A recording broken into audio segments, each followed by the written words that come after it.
In the quiet streets of Easton, Bristol, an elderly woman lay murdered in her modest terraced home. The year was 1967, and for almost 6 decades, her killer has remained nameless. At 75 years of age and weighing just 6 stone, Louisa Jane Dunne was brutally taken from this world. And now, over 50 years later, a 92-year-old man stands accused of her rape and murder.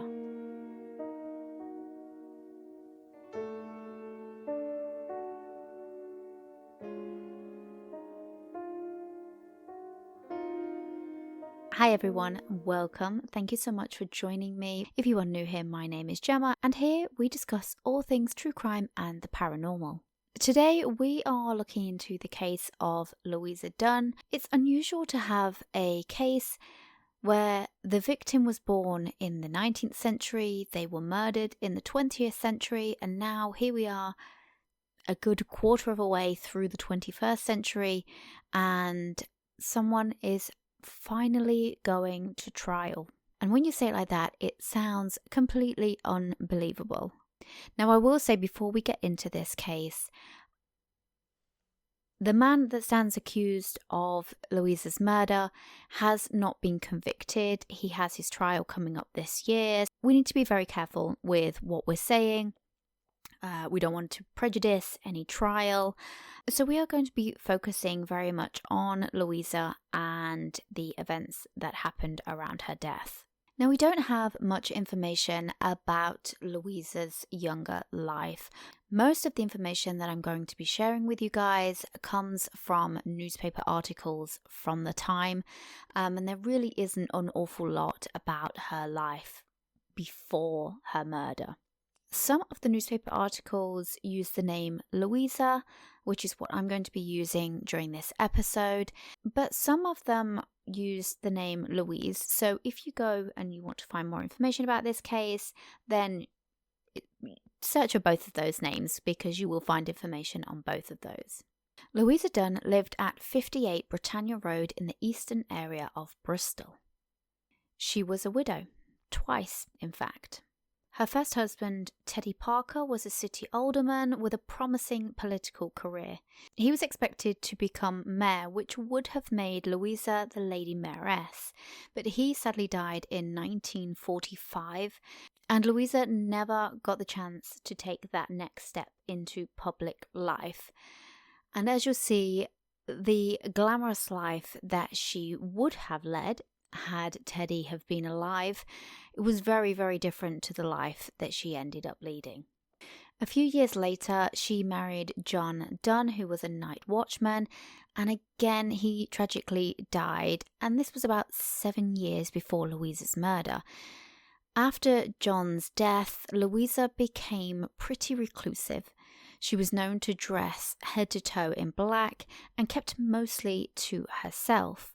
Now, one thing I couldn't find out was whether she had any children in either of these marriages. None of the articles mentioned it, so I'm going to assume that she didn't. If you know any different, then please feel free to drop that in the comments. What I do know is that she had a few friends that she kept in contact with, but the only real regular visitors to her home were the home help and a few welfare officers. Now, Louisa supported herself on a widow's pension and her state pension, but there was some rumours circulating that she kept quite large quantities of money hidden in her house. And that's important, and we'll come back to that. Now, the house itself, according to some pretty mean newspaper reports, was in some state of disrepair. These would have been rows and rows of terraced houses. Now, it seems that Louisa owned the house that she lived in. Some newspaper reports described paint flaking off on the outside. They talked about dirty net curtains. And they pretty much described it as being kind of the worst one on a really nice street. The Bristol Corporation, which we would now know as Bristol Council, had actually purchased Louisa's home 5 years prior to her murder, and they were trying to encourage her to move into some kind of sheltered housing. Now, it seems from the reports that Louisa was living in the bottom half of the house. Whether this was a mobility issue or she just didn't want to have to particularly take care of the upstairs and she was quite happy living downstairs, we don't actually know, but it does appear that obviously if she was having home help come in and there were welfare was involved, there were some things that she needed help with in her everyday life. So I guess from the Bristol Corporation standpoint, it made sense for them to buy the house so that they could rent it out to a young family probably who would use the whole of the house, and they wouldn't need to keep sending home help to Louisa. They could make sure that she was taken care of all of the time as well. But Louisa kept refusing to move into sheltered housing. On Tuesday, the 27th of June 1967, Louisa spent the early evening visiting her 79-year-old friend Alice Clark, who lived on nearby Blois Street. They sat together over bowls of stewed gooseberries and custard, chatting away as they often did. Alice later recalled that Louisa's visits were usually pretty short, but this one lingered. Louisa arrived at Alice's house at around 5:15 p.m. and then at around 7:30 p.m. Louisa stood to leave. Now her final words to Alice on the doorstep were, "Good night, God bless. I don't know when I'll be seeing thee," which is something that she said every time she left, but it just hits a little bit differently, knowing that that would be the last time that Louisa would see Alice. Louisa then made her way back to Britannia Street, and she was last seen alive just a few hours later at around 10:30 p.m. on her doorstep. The following day, on the 28th of June, one of Louisa's neighbours, a Mrs. Vi Allen, became concerned that she hadn't seen Louisa that day. She then noticed that one of the downstairs windows had been left open, which was very, very unusual for Louisa. She knocked on the door, she shouted through the window, and when she got no response, she became increasingly concerned, so she climbed through the window, and that is when she discovered Louisa's lifeless body in the living room. Louisa had also been raped. Her cause of death was asphyxiation by strangulation, with evidence of pressure applied to her mouth. The police launched a major investigation. They conducted door-to-door inquiries at every house within half a mile of Britannia Road. The police quickly narrowed down that someone entered Louisa's home between 11:30 p.m. on the 27th of June and about 4 a.m. on the 28th. A palm print was found near the open window, believed to have been left by the killer during the break-in. Some neighbours reported hearing screams in the night, but when they looked out, they couldn't see anything. One young woman returning home to Britannia Street by taxi at around 2:10 a.m. said that she saw a man about 200 yards from Louisa's home. She described him as being around 35 years of age, 5'7" or 5'8", medium build with short hair, a round face and large hands. He wore a dark brown 3/4 length suede coat and dark trousers. Now the police really did do a thorough job in this investigation, and they threw a lot of manpower in finding the murderer of Louisa. The only solid piece of evidence that they would have, and we have to remember that the time period as well, in the 1960s, they wouldn't have had the forensic capabilities that we have now. They're not looking at DNA and things like that. So really their biggest lead was the palm print. And police fingerprinted thousands of local men.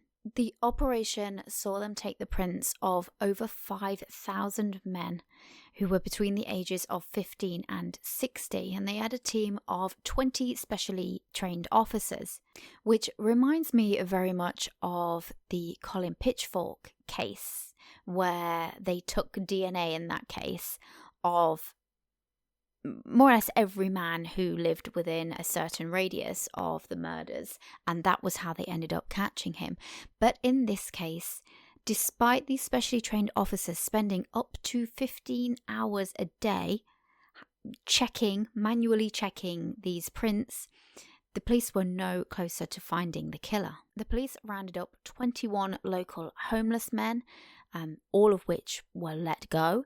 They asked local landladies and boarding house keepers Did they remember anyone who left quickly or suspiciously? And whilst a few names were put forward, once the police checked them out, everybody that had left had a genuine reason for doing so, and they were quickly eliminated.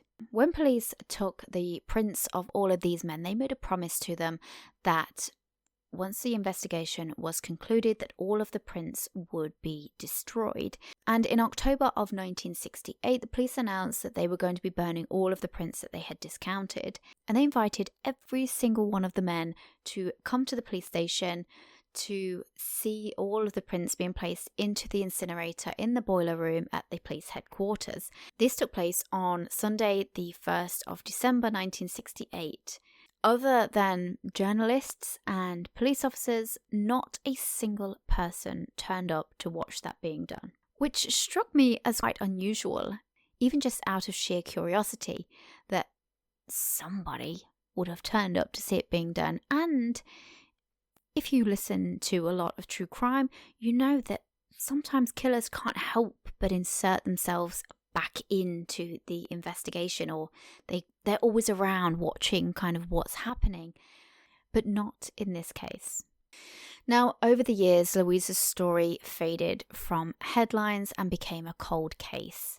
In 2023, Avon and Somerset Police's Major and Statutory Crime Review team reopened the case.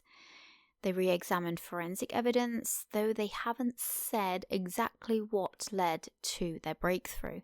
And on the 19th of November 2024, 92-year-old Ryland Headly of Clarence Road, Ipswich, was arrested and charged with the rape and murder of Louisa Dunne. And the following day, he appeared at Bristol Magistrates Court via video link, speaking only to confirm his name, his address, and that he understood the proceedings. His trial is scheduled to begin on June 16th, 2025, and is expected to last 3 weeks. Now, I, for one, am very interested to see what exactly the police and the CPS will be presenting as evidence in this case. Now, what could possibly have been the motive to rape and murder this 75-year-old woman in her own home? Now, this goes back to those rumours, and police were very, very keen to know what the locals knew about the rumours of these large amounts of money that Louisa possibly kept in her home. Could it have been a burglary that had gone wrong, that the person was expecting to find money, and when he came in, he didn't realise maybe that Louisa lived in the downstairs of the home and found her there, and a confrontation broke out. The police did find 2 of Louisa's handbags that were towards the back of the house that were wide open, as if somebody had been rifling through them. But the police also seemed very keen from the newspaper articles to say that there is no evidence that Louisa had any large sums of money in the house. But I wonder whether it was the sale of her home that led these rumours to begin, that people thought, well, she must have money if, from selling her home. Now, I am very, very curious as to what evidence the CPS are going to put forward in this case. This is a huge amount of time that has passed, so I would be very shocked if there were eyewitnesses called to give evidence in this case, because as a defense lawyer, I would imagine that's going to be pretty easy to suggest that their memory maybe isn't as good as it was. Police did say that they sent things for further forensic investigation, but they haven't said exactly what. So yes, it'll be very, very interesting to see what they put forward. And the fact that it's a murder charge suggests that the CPS are confident that they have enough evidence to hit that really high bar to get a conviction, to get a murder conviction. Like I say, this trial is scheduled to begin on June 16th of this year, so we will definitely be revisiting this case after the trial has taken place, and let's see if Louisa can finally get some justice. I think if nothing else, what this case does, or what it should do, is put fear into anybody that did anything like this in the past and thought that they had gotten away with it, because, you know, forensics are always there. Obviously, like I say, we don't know if the police have got the right man in this case. If I was someone who had murdered someone decades and decades ago, and thought that I'd gotten away with it, I might be a bit nervous now. But we will be following this case very closely as it unfolds. Thank you so much, guys, for joining me for this episode of The Still of the Night. If you have any thoughts on this case or any theories, come and join the conversation. Let me know what you think. And until next time, guys, stay curious and stay safe.